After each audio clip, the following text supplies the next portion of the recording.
Welcome to O's Across the Pond, the show covering all things Baltimore Orioles, but from a fresh European perspective. Join us for the highs, the lows, the heartbreaks, and everything in between.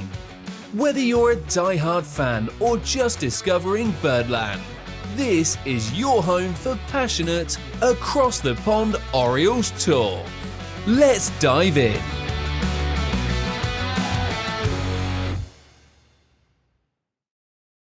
Welcome back to episode 14 of O's Across the Pond.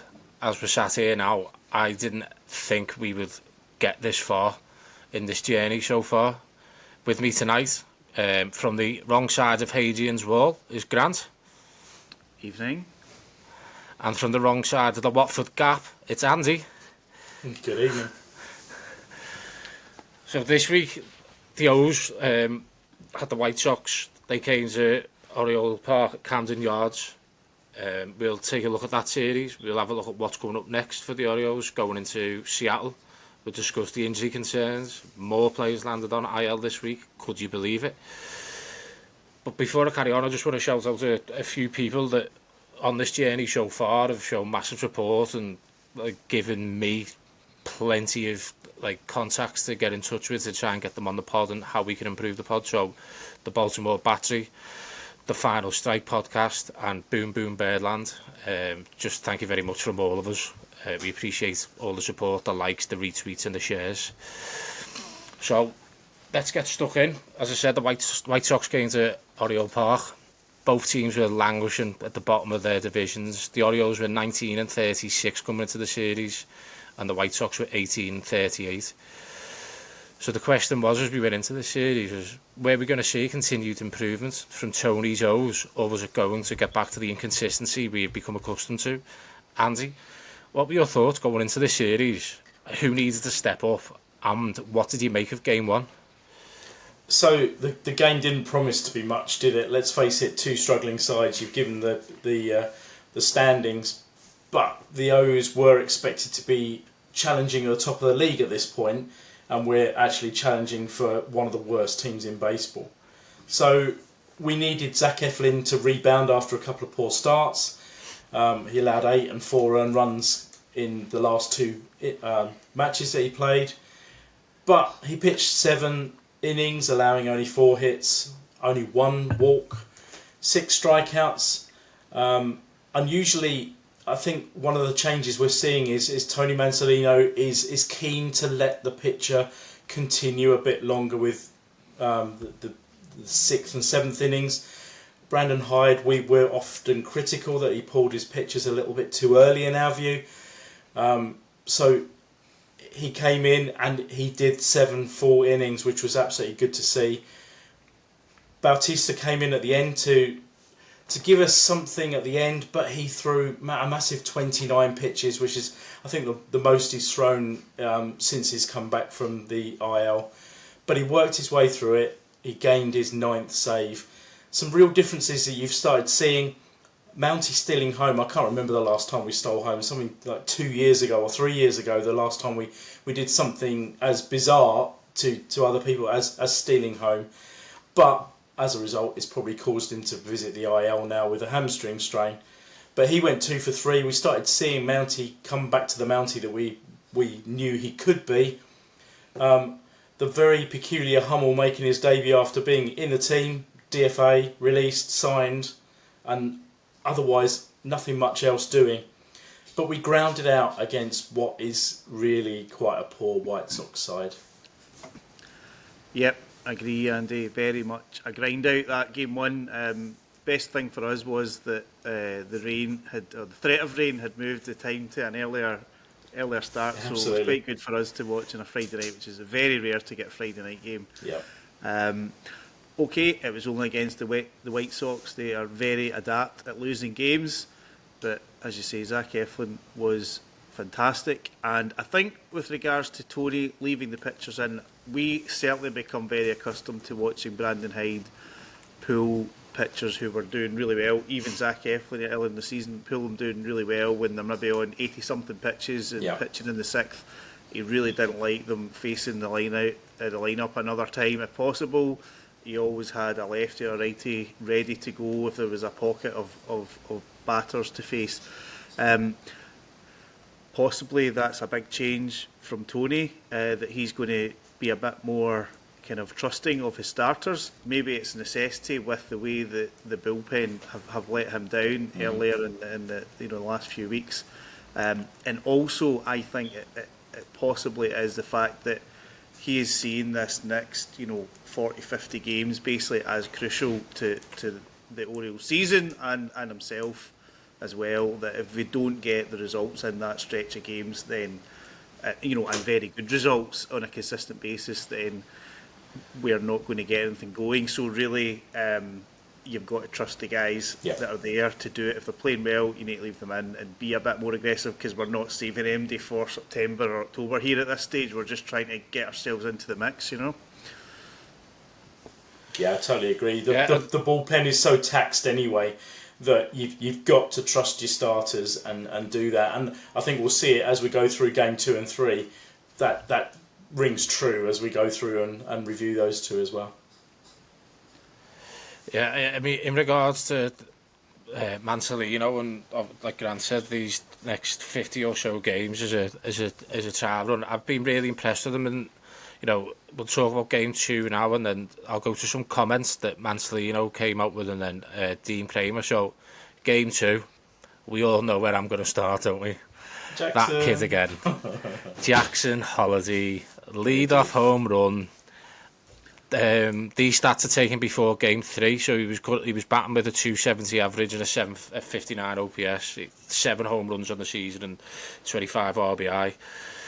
Look, again, this was before game 3. He's the best second baseman in the AL for me, and it's not even a debate. And we're really starting to now see the incredible potential and ability of this kid. Tony Mansolino deserves a lot of credit for this. Us and most Oriole fans have been crying out for Jackson Holliday to start every game. There was this argument about what about righty lefty, that doesn't matter.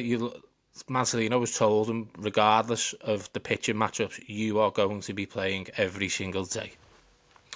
And he's clearly backing him. He's allowing him to showcase his talents, and it's a shift from the mindset that Hyde had.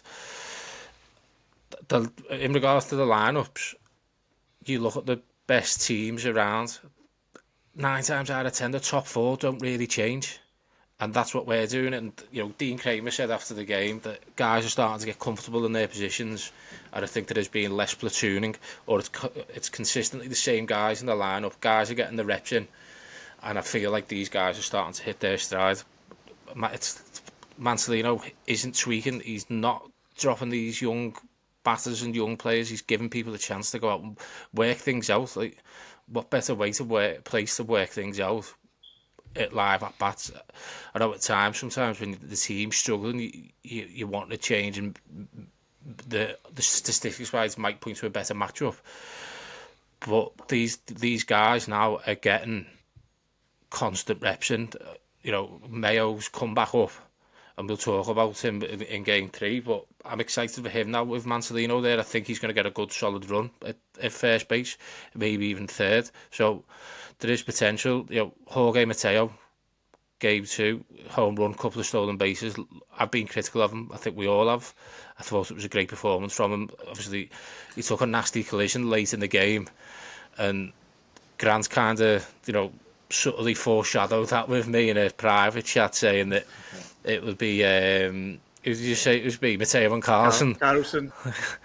And when it happened with Kirsten, I was like, yeah, look, Dean Kramer, he's gone 6 innings, pitched again, 6 hits, 1 home run and 2 walks, 7 strikeouts. His ERA's down to 4.70 now on the season. Honourable mention to Dylan Carlson. I kind of added a bit of a minor debate with somebody on Twitter the other day about Dylan Carlson. Look, he's doing a job. Like, he's been excellent for us since he's come up.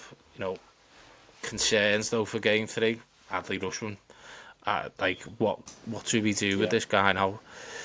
He's batting 204 with an OPS of 632, and then Heston Kjerstad, 180.183 average and an OPS of 5-2-6. It's just, they're the two major concerns. The only major concern I had really coming out of that game was Felix Bautista going back out and pitching like back to back. We know he can do it in times gone by, but you've got to realise that he's just coming back from Tommy John and he pitched 29 the day before.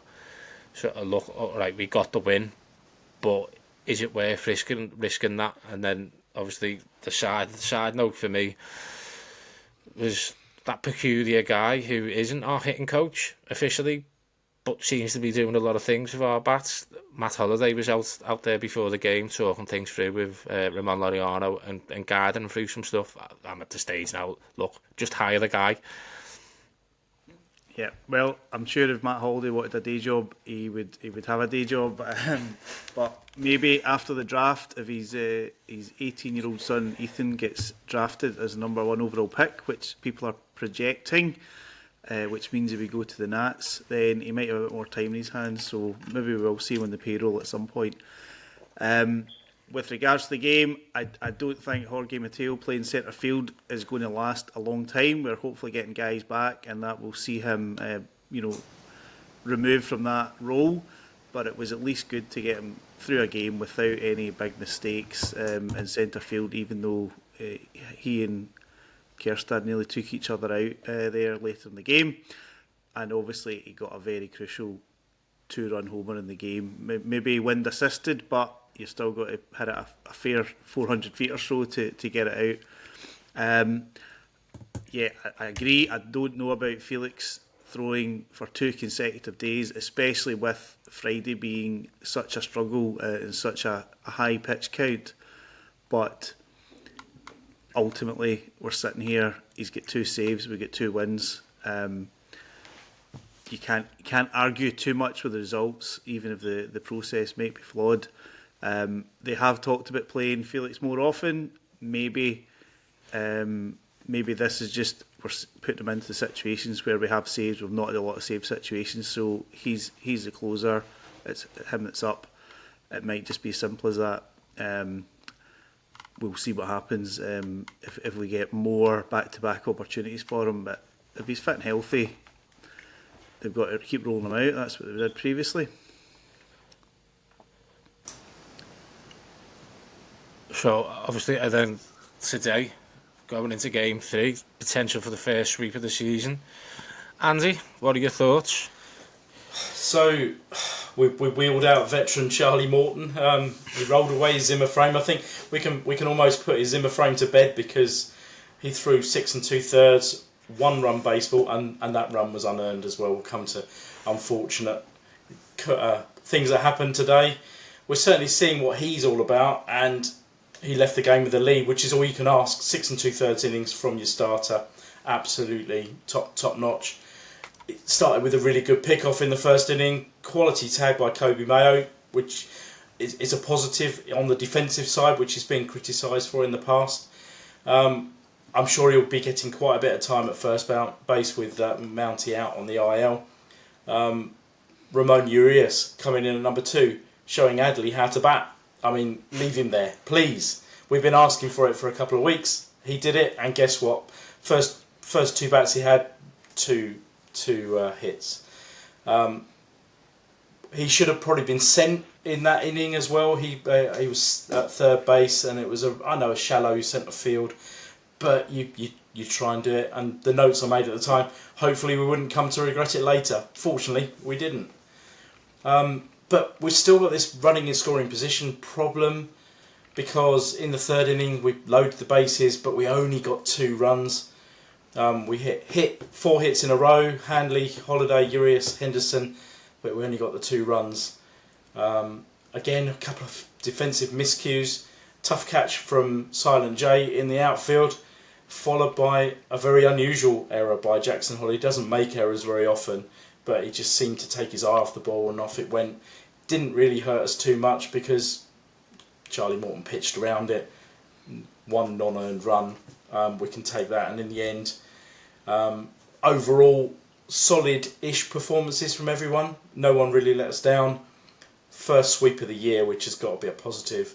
Kittredge looked really good when he came in for his 2/3 of an inning.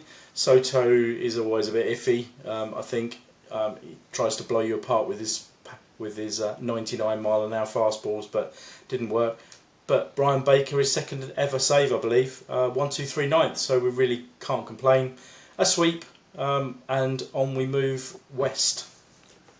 Yeah, well, it's amazing to be sitting here on the 1st of June with the first sweep of the season. Yeah. I think, as you've said, big thing for me was Charlie Morton. We've talked about him early in the podcast about the fact that he would not be able to start going forward. He's been in the bullpen, he's worked it out, he's got going. He is now just today throwing his second consecutive quality start. I think if there is to be any kind of recovery for this team and have any kind of competitive ambition this season, it is going to be essential that everybody puts their shift in, but it's essential that the veteran pitcher does that kind of job for us regularly. You know, it doesn't need to be quite as good as that, but if he can go 5-6 innings and keep us in each game, that was what he was hired to do. In terms of the game, again, hesitate to say we're only playing the White Sox, so to get a sweep, yes, it was good to see. It's not automatic that you sweep a poor team. We're a poor team ourselves, obviously, given the results. In terms of the game, it was disappointing, really, not to bury them in the third inning. We had chances. We had 4 consecutive hits to start the inning. One of them a double. We got 1 run in, nobody out, bases loaded, and then we only scored 1 more run on a O'Hearn sac fly. So that was the kind of negative from today, that we could have just won the game there and then the third inning and been recording this podcast an hour ago probably. Yeah. with the mercy rules almost in place. So yeah, it was only the White Sox. Let's not get carried away. There's tougher tests to come, but we are certainly a lot more competitive than we have been for the first kind of 5-6 weeks of the season. And as I just said off air before we started, these are the kind of series that you grind out when you've got players missing and you're maybe not playing as well as you would want to. Your pitchers step up and do their job. And if we were sitting at a few games either side of 500, we'd be very satisfied with that. But obviously, where we are so far back, you can't get too excited about it in terms of the overall season. Yeah, agreed. Yeah, hopefully this upturn in performance will continue. It's known across the league. I think us and the Dodgers have got the worst amount of the highest number of players on IL, and obviously this week we can add Cedric Mullins to that. He went on the 10-day with a hamstring. Ryan Mountcastle 10-day with a hamstring, still awaiting news of the MRI he had yesterday. Mm-hmm. And you know, especially yesterday during game 2, when the bench is emptied and the bullpen came running on, I can't have been the only one who was sat there thinking, please don't pull a hamstring, because it seems to be a trend at the moment with the O's. Like, it's a lot of them. What's going on with the amount of injuries that we're getting? Is this something? Is clearly obviously continuous muscle injuries? Is it something to do with strength and conditioning? Is it something that they need to work more on in spring training? Is it something that they can try and improve throughout the season, or is it just a case of we're unlucky with the amount of injuries we're getting? Very difficult to answer that. Obviously, clearly a blow for the roster to lose Mullins and Mountcastle in the last week. However, as we've discussed, Cowser and Westberg very close to return. They have been rehabbing in Norfolk, relatively successfully. Cowser more so than Westberg. He on Sunday he played leadoff, played left field, went 2 for 4, and a short sample size of I think 4 or 5 games, but he's batting .545 with a 1.5 OPS in Norfolk. So we do expect him to be on the flight to Seattle, or on a flight to Seattle, along with Jordan Westberg, who went 0 for 4 today, but you know he's still playing second base. I think he'll be back up as well if he proves his fitness. Obviously, early indications that Mullins and Mountcastle won't be out for too long. There's certainly no tears or anything major. It's soreness is what they've been diagnosed with. However, hamstrings, they can be lingering. Jordan Westburg was placed on the IL with a hamstring issue on the 27th of April. So by the time, if he's called up Tuesday or Wednesday this week, it'll be basically 5 weeks that he's been out of the Major League team. Also, it's very likely we'll have Laureano and O'Neill back soon or available soon. That could create some roster decisions. Laureano is with the team now. We've seen him on the bench the last few days. And Rock Cabaco reported that Tyler Neal and Gary Sanchez have been taking batting practice, certainly on Saturday. So you would assume whether they're going to get rehab starts or not, they'll be available relatively soon. I think the first moves, Cowser and Westburg, the likely corresponding moves off the roster would be Jordan Adams and Cooper Hummels.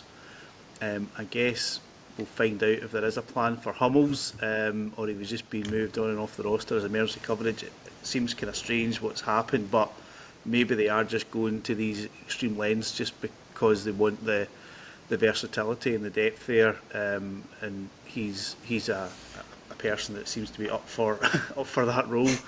If we were to get Laureano and O'Neill back maybe weekend or next week, I think we may well option Kjærstad at that point and possibly DFA Emmanuel Rivera. Nothing against Rivera, I just don't see where he's going to play if we've got all these. If we've got Arias, Westburg and Mayo on the roster, I don't see how he can get at bats. Obviously there's always a chance that events supersede these projections, so hopefully nobody else does get picked up an injury, and we'll see where the roster lies this time next week, but it could be quite a lot better than it is right now in terms of just adding that depth back in that we just don't have at the moment. Yeah, Hummels is a strange one, isn't it? It's interesting. He's up, down, DFA, pass through waivers. Potentially he'll pass through waivers again, but what we don't know is what the long-term future is. Jordan Adams, seems really straightforward, easily goes back down. And I think Mateo, a couple of weeks ago, we'd have been suggesting that we were going to DFA Mateo. I think his seemingly versatility will keep him available to us, that he can play left field, centre field, albeit to a limited standard. Plus, he's been taking reps at third base as well, second base, shortstop. So he becomes quite universally used, and he can also pinch run, as Thomas will tell you. Yeah, I think Mateo's going to survive this round. I mean, you think he was an opening day roster, so you would need a lot of things to happen for his roster spot to be no longer available. Yeah. One of those could be that Colby Mayo and Heston Kjærstad both play well and need a space, but we've not seen that from either of them at this stage. But obviously they're both still there, and will be in lineups this week. Yeah, look, Holliday, I've been vocal of him. I thought he would have been closer or on the DFA clock at a few times this season, but as you say, his versatility, like across all positions, really, it can't be sniffed at, especially when we have an IL list as long as my arm. So I can see that. The subject of Jordan Adams, I had this conversation with Grant yesterday, and again with somebody on Twitter. They were kind of asking the question, why call up Jordan Adams and not, one of the prospects from AAA? And I think it just comes down to, it was only ever going to be for 2 games because Cows was going to be back West. So what's the point in starting the clock on somebody? Call them up now when it was only ever going to be 2-3 games. It might have been a different story if Westy or Mullins had gone on to a 60-day and they were done, then you could argue that. But for 2 games, you'd especially when you'd seen that Cowser and Westberger took reps before the Mullins went on IL, so you know they're coming back. So again, I didn't get the thought process of calling a prospect up and starting the clock on them, especially when it was only going to be 2 games. That's, I don't know what your view is. I know me and Grant had the conversation about it yesterday, Andy. No, I agree entirely. We forget sometimes that the clock starts when those prospects come up, and that's when you can ruin a whole year's worth of club use of that player by bringing them up too early. If you need to do it, and when you bring people like Holliday up, Henderson and the like, you're going to bring them up early anyway, but give them a chance to mature in AAA as well, and bring them up when it's right for them and when it's right for the team. You're right. With Cowser being only a couple of days, the only surprise I think was they didn't push Cowser a little earlier to come back, because is there any difference with batting at AAA over the big leagues? Maybe, but you've got an easy person to bring up in Jordan Adams, and he can go back down without any big issue. So I agree with you both. Yeah, it was a very strange thing. I don't know what happened. On Saturday, there was a double header in Norfolk, and for some reason, neither Cowser or Westberg played any of that double header. I don't know if the ground was wet or something. They were worried about soft ground. It seemed very, very strange that they didn't get them in, because we recorded during the week, and we'd seen Cowser playing, and we expected that they would just call him up, especially with Mullins news, but they've just got a time scale, and they just want to make sure he gets that number of days and that number of rehab games. So yeah, great. Hopefully Tuesday night we will be watching him in centre field. I think on the subject of that double header with both of them not playing, I think I remember rightly from seeing, obviously we had the bad weather in Baltimore, Norfolk just up the road in Virginia. I think they struggled with the weather. I think the second game was pushed back. I think the first went to extras, and then the second game was pushed further back because of the weather. So maybe that had something to do with it. But yeah, so earlier on this week, there was obviously been kind of stuff put out there that the O's might be looking at another addition to the coaching staff. Obviously, John Mabry's name being told that there'd been some form of conversation. They'd made that appointment. Brian Pinter on X direct messages. He said the Orioles have recently acquired John Mabry as a senior coaching advisor. How do you guys think he can improve the coaching staff as a whole, and what, if any, impact do you think he will have on the managerial search?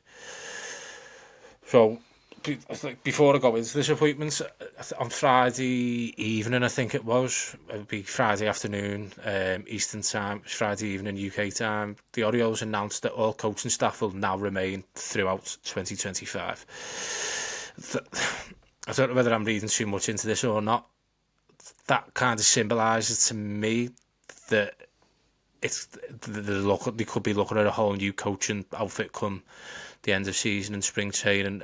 I possibly am reading too much into that, but we knew that Mancelino was going to be here for the rest of the season. He was told you're now the interim skipper, so we knew that was the case. From making that statement, to me, it kind of symbolises that we could be looking at a whole new outfit come spring training.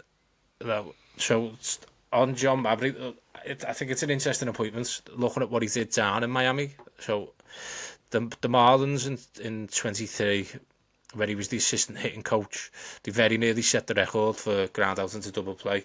They had the fourth highest team average, and they had a low strike rate at around 21-22%, and the walk rate sat around 7-8%. Look, they struggled in 23 with what we're struggling with now. Runners in scoring position wasn't that great for them. Mancelino's come out and said that he's basically come in to help him out, which, considering Mancelino's lack of confidence, lack of experience, it can only be a positive. I'd like to think he can come in and unlock something with Adley. It'd be like finding the pot of gold at the end of a rainbow at the moment. And for basically a full year now, Adley's been swinging ugly. His average for the year, I think, is around about, since the All-Star break last year, is around about 200. Is he going to come in and possibly change the whole hitting approach? I don't know. Part of me thinks he'd like to think so. Part of me thinks can it be done midway through a season? And look, we've got 6 players above 200 average with runners in scoring position for May. Nobody else. So one thing for certain is that is something that has to be at the top of his agenda. Yeah, I mean, he came across really well in the pre-game show on Masson that we get to see over here. Interesting that he's a genuine O's fan. He knows a good number of the players from his experience with St. Louis and with the Miami Marlins, amongst others. He was at the Miami Marlins, though, and we've got to remember that they weren't exactly setting the world on fire last year. But he is pretty well regarded, and hopefully he'll bring a veteran coaching presence, which we are lacking, and that's what we do understand, that we're lacking a veteran coach. As for the coaches staying for the rest of the season, I think I would treat it as an extended probation now, where they're all up for grabs, all the positions of all the coaches, and therefore, if they do well, and if we do better than we have done, then there's probably a position for a good number of them.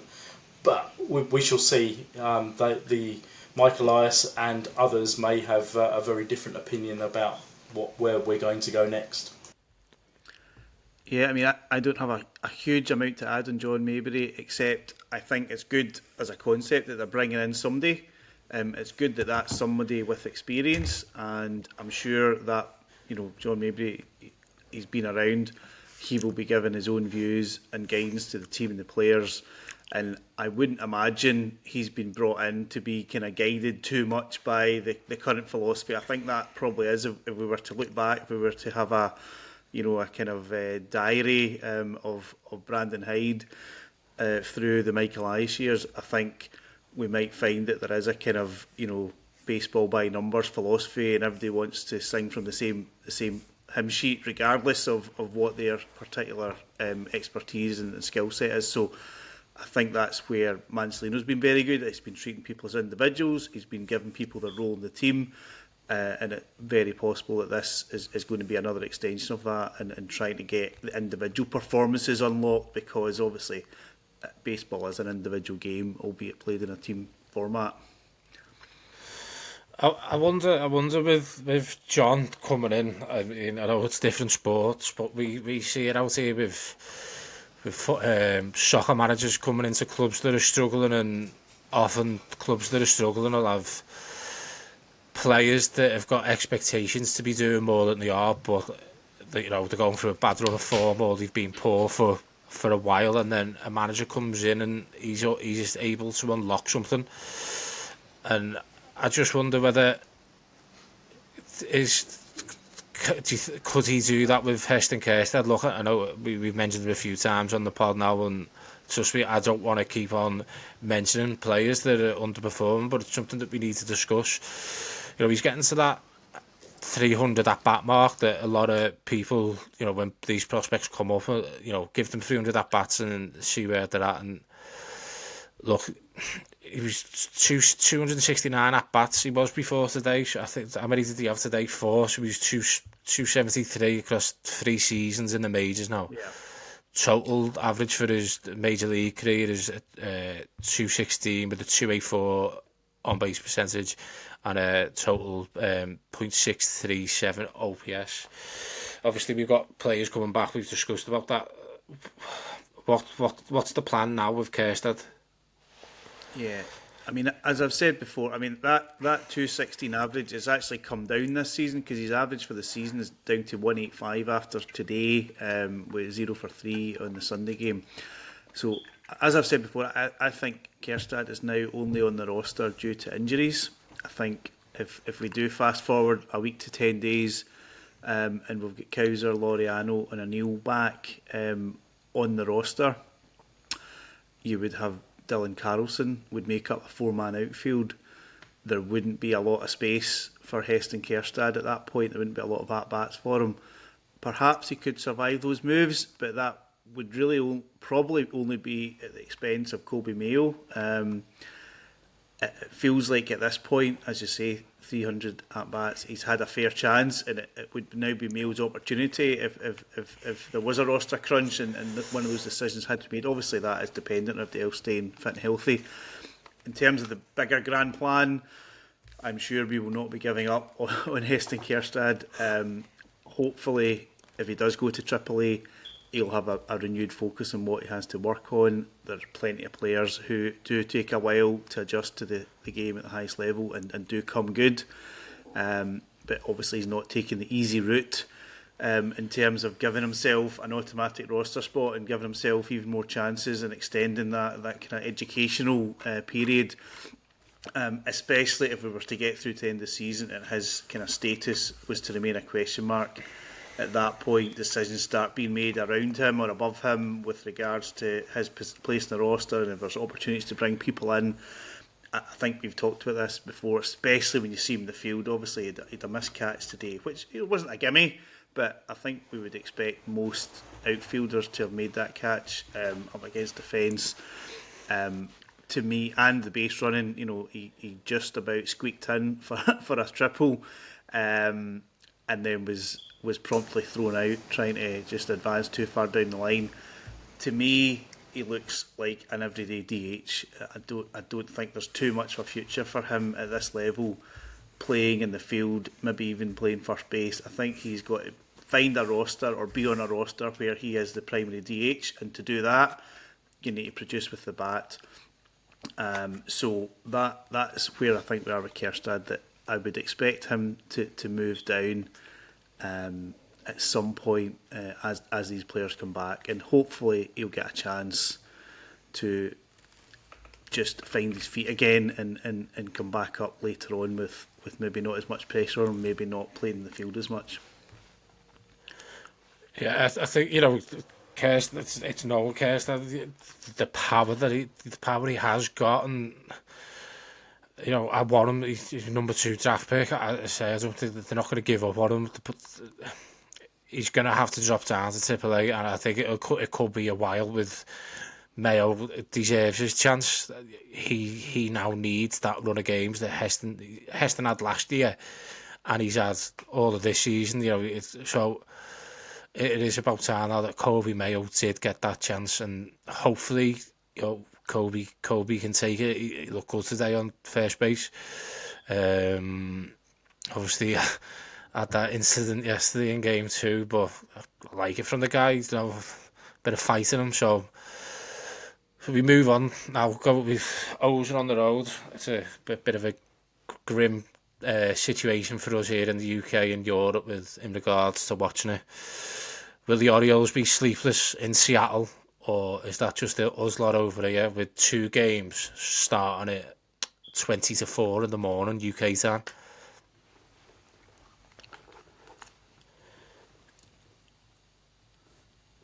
Okay, Andy, you going? Yeah, so one of my favourite baseball parks. Usual things, trying to keep my cold off everyone. So that you love giving me editing work. Absolutely. Leave it.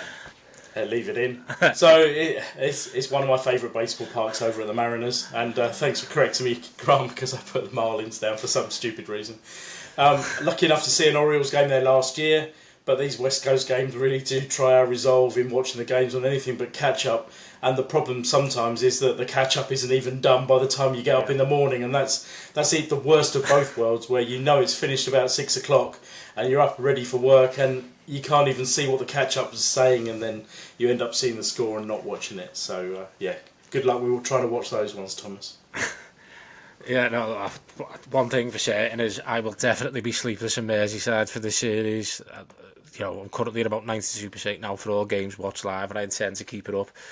It helps now that the O's are slowly trending in the right direction. I'm not going to say those 4 or 5 words that Grant loves to say, and Rory and Enzo. And We're back. So any energy drink companies or coffee suppliers looking to sponsor the podcast, then we your guys. I am definitely your guy. Look, it's going to be a tough. It is going to be tough going out to the West Coast to face Seattle.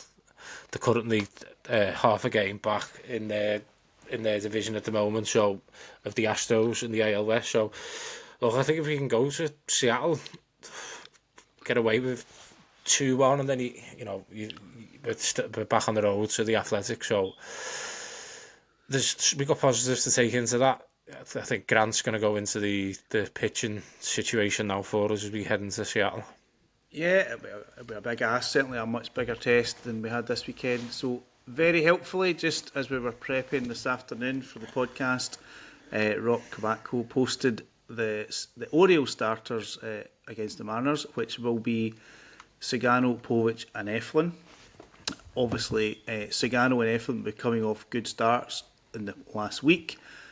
Povich continues to blow hot and cold. I think it'll be an important series for Povich.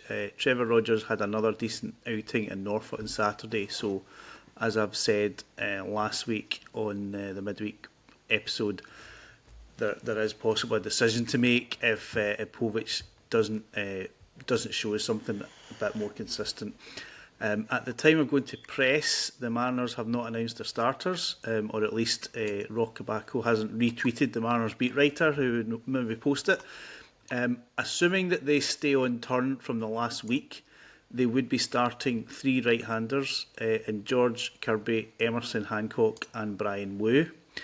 George Kirby, I'm sure, is a name a lot of people recognise. He's been one of the best pitchers in the league. But he's coming off a shoulder injury, so he will only be making, assuming he does play on Tuesday evening, he'll only be making his 3rd start of the season. And somewhat fortuitously for the Orioles, his first 2 starts have not gone well. He has pitched a total of 8 2/3 innings, giving up 13 hits and 11 earned runs, so you don't need to be too much of a mathematician to see that his ERA is pretty much 11. However, he issued 3 walks, struck out 8, so he does have something there, but he's obviously not missing too many bats with those pitches in the zone. His last outing midweek against the Nats, he went 5 innings for 7 hits and 6 earned runs, so possibly we're facing him at the right time. Game 2 likely to be Emerson Hancock. Also has an elevated ERA, or somewhat elevated ERA of 5.63.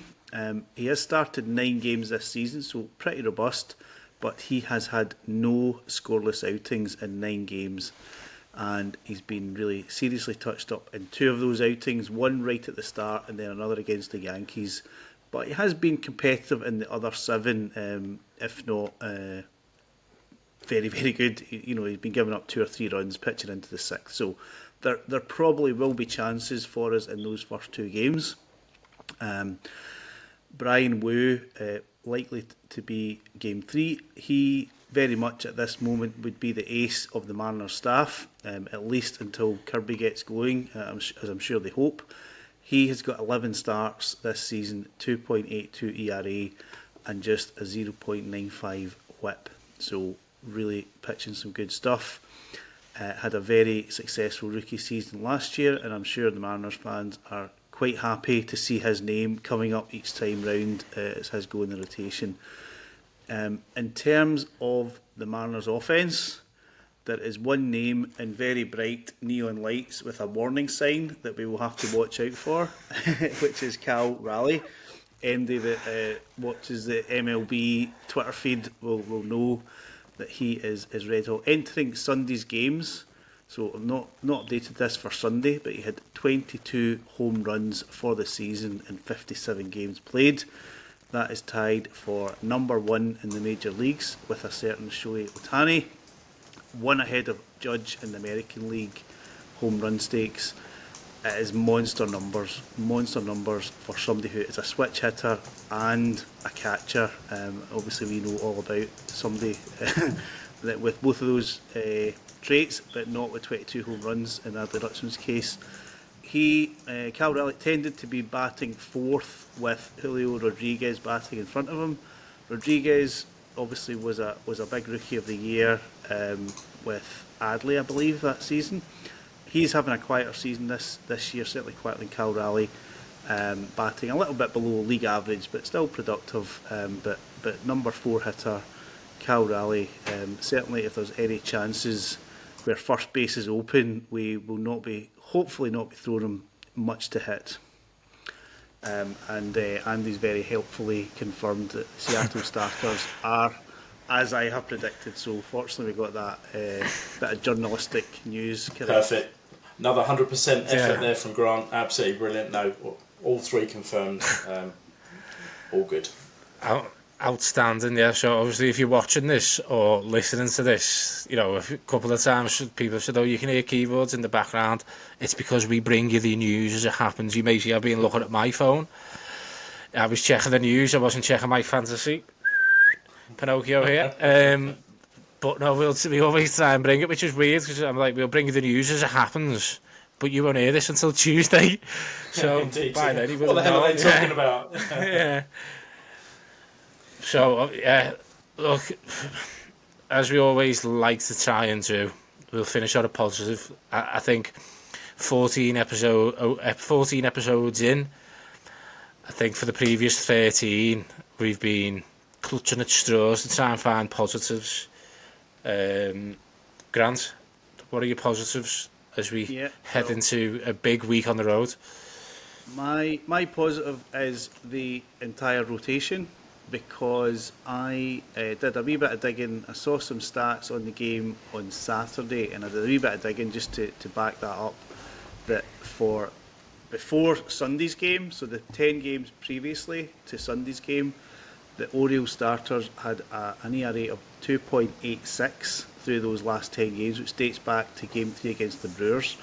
That included 2 starts by Sagano, Eflin, Povich and Kramer, 1 start by Rogers and Morton. So you update that for 11 starts, include Morton again. That is now 6 quality starts over that period, over those 11 games.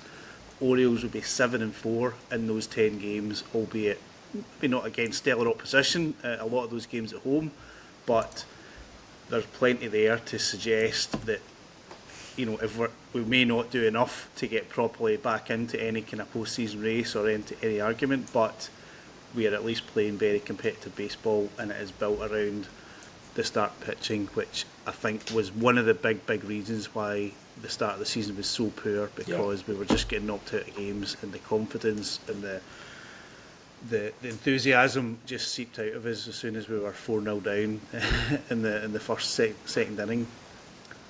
Yeah, it gives you a fight, doesn't it?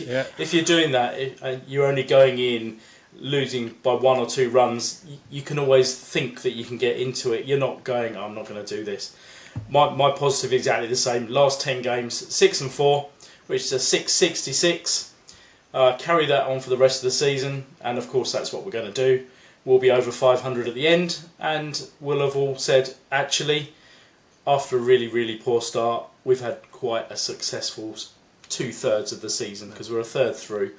Let's keep it going, and with the IL coming down, hopefully from its magical 12 number that is at the moment, if we can get that down to a reasonable number and get our whole outfield back and half our infield, then we've got to be in a better position going forward, haven't we?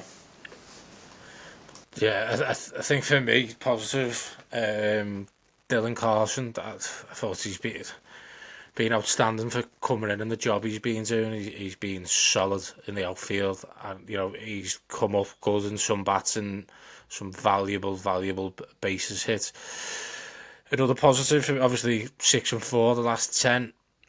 You look at the Red Sox, they're 4-6 the last 10. You know, we've got a tough 2 series on the road coming up. The Red Sox have got the Angels at home and then the Yankees at home. I think June is going to be a huge month for the O's, and I will hang my hat on that we will not be the worst team in the AL East come June the 30th. And of course the other positive, did you see the Yankees letting in 18 runs yesterday? It was always good fun. Yeah, I stayed up and watched that, and I was what I'm actually drinking in this today is Yankees tears. Now, if I just take full of Yankees tears. Yeah, so hopefully come the end of June, it'll be full of Boston Red Sox tears. Beantown Brits, I listen to you. We are coming for you. No, well, I was going to say, might not date very well at this point because obviously the game hasn't happened, but the Yankees are up against Yamamoto this evening, who is looking very, very good for the Dodgers, so it will be very tough for them to bounce back after an absolute gubbing, and let's hope we're waking up tomorrow morning to another Yankees defeat. Absolutely. Thank you for listening, Grant, Andy. Thank you for joining me. Hope you enjoy the rest of the week. Take it easy. Bye now. See ya.